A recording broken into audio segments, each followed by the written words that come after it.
Welcome back, everyone. Today is World IVF Day, a day to recognize the progress made in fertility medicine since the first baby was born using in vitro fertilization in 1978. And now, 4 decades later, more than 8 million babies have been born worldwide thanks to advancements in IVF technology. In the U.S., about 2% of babies are born with IVF. Joining us now is fertility expert Dr. Asima Ahmad, head of Carrot Fertility. Good morning, and thanks for being with us. Thank you for having me. Excited to chat with you today about this really important topic. Now, we always appreciate the experts joining us here. Let's start with the advancements. Have there been any recent developments in IVF that you think are important to note, and how are you seeing the treatment evolve now? So one thing that's really important to note is that IVF continues to advance. It's been around for 40 plus years. And one really important investment over those last 40 years is that the quality of the embryology labs continues to improve, so that before, when you had to transfer 2 or 3 embryos to have success, you can now transfer 1 and even have a higher success than back in the day. The other thing that continues to advance is the genetic testing, and I get really excited about this. There's more genetic testing options that are available, and there are new techniques that are being evaluated so that the risk of damage to the embryo during that process when they do the biopsy can be lower, so that there's minimally invasive and also other non-invasive techniques that are being evaluated. So, you know, we know IVF can be really expensive, especially here in the U.S., where it can cost $20,000 to $30,000. You know, I know more and more women, couples are seeking fertility care abroad because it is cheaper. So why is this way? Would you like, and what would you like to see happen to make it more affordable? Is that even something that's possible down the line?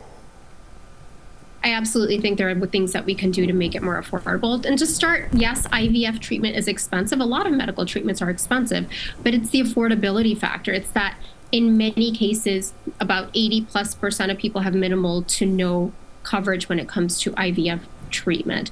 And so one way to help improve access to that is to have employer-sponsored benefits. So that's something that we do at Carrot Fertility, so that that financial burden is taken off that individual. Because if you look at the numbers, 1 in 6 people globally have infertility, and even more people need to do fertility treatments to be able to grow their families. So it's definitely something that needs to be covered.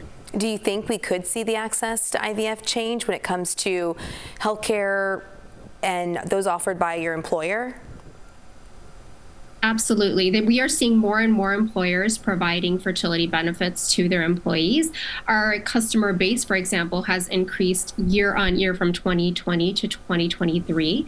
And employers see that value to being able to provide those fertility benefits to their employees. It helps them recruit that high level and retain that high level talent. And if you look at the data, for example, 9 out of 10 of our Carrot members say that they would stay with their current employer because they offer fertility benefits. And a survey that we did recently show that over 60% of people would consider switching their jobs to be able to work with an employer that actually covers fertility care. You know, we are in a tenuous reproductive rights climate right now nationwide, and there have been increasing arguments from lawmakers and anti-abortion activists to ban IVF because they argue frozen embryos could be destroyed. So what are you and your colleagues hearing about these efforts, and are there any sort of contingency plans happening if states start to ban the procedure? I think those are all very great questions, especially given that this is an election year. But what I see overall is that most people are supportive of IVF. Like you mentioned, over 2% of babies that are being born now are as a result of IVF. Some data says 8 million babies, some data says 10 million babies, but in general, a lot of people are using IVF to grow their families.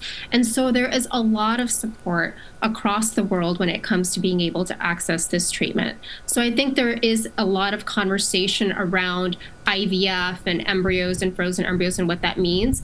But we at Carrot remain deeply committed to being able to offer fertility coverage benefits to people across the world. We cover millions of lives globally, but also as a care provider, as a fertility doctor and someone who does this every single day, there are many people out there that are fighting to be able to continue being able to provide this care to people. All right. Thank you so much, Dr. Asima Ahmad of Carrot Fertility. We appreciate your time and just sharing your perspective from the treatment side of it. Thank you. Absolutely. Thank you for having me.